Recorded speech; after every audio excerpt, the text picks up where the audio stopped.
That one was a lot quicker. Couldn't control it. Keeper took a good catch. Then he fell over. Look at this.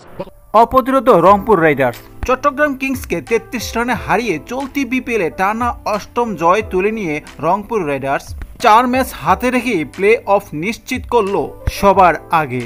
চট্টগ্রামে ব্যাটসম্যানদের run করতে অনেকটাই struggle করতে হচ্ছে। Rangpur Riders প্রথমে batting করে নির্ধারিত 20 ওভার শেষে 7 উইকেটের বিনিময়ে 164 রান করে। স্টিভেন টেলর্স 32 বলে 39, সাইফ হাসান 18 বলে 17, শেখ মেহেদী হাসান 12 বলে 17, শেষের দিকে কুশদিল শের 28 বলে 59 রানের এক ক্যামিওতে শেষ পর্যন্ত রংপুর রাইডার্সের স্কোর গিয়ে দাঁড়ায় 164। চট্টগ্রাম কিংসের বোলাররা যথেষ্ট ভালো বল করেছে, যার কারণে প্রতিটি ব্যাটসম্যান অনেক স্ট্রাগল করে রান করেছে। গ্যালারিতে 80% দর্শক চট্টগ্রাম কিংসের হয়ে চিল্লাচ্ছিল।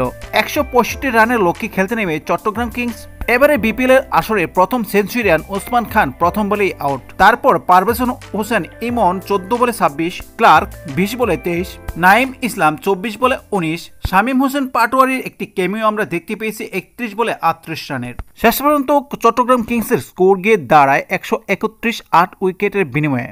মাঝপথে নুরুল হাসান সোহানের ঘাড়ের ইনজুরিতে মাঠ ছাড়েন। তবে রংপুর রাইডার্সের দুর্দান্ত বোলিংয়ের কারণে শেষ পর্যন্ত 33 রানে এই ম্যাচটিও জিতে নিয়ে 4 ম্যাচ হাতে রেখেই প্রথম কোয়ালিফাই করে এবারের বিপিএলে। তো ক্রিকেটের সব ধরনের খবর পেতে চ্যানেলটিকে সাবস্ক্রাইব করুন। আল্লাহ হাফেজ।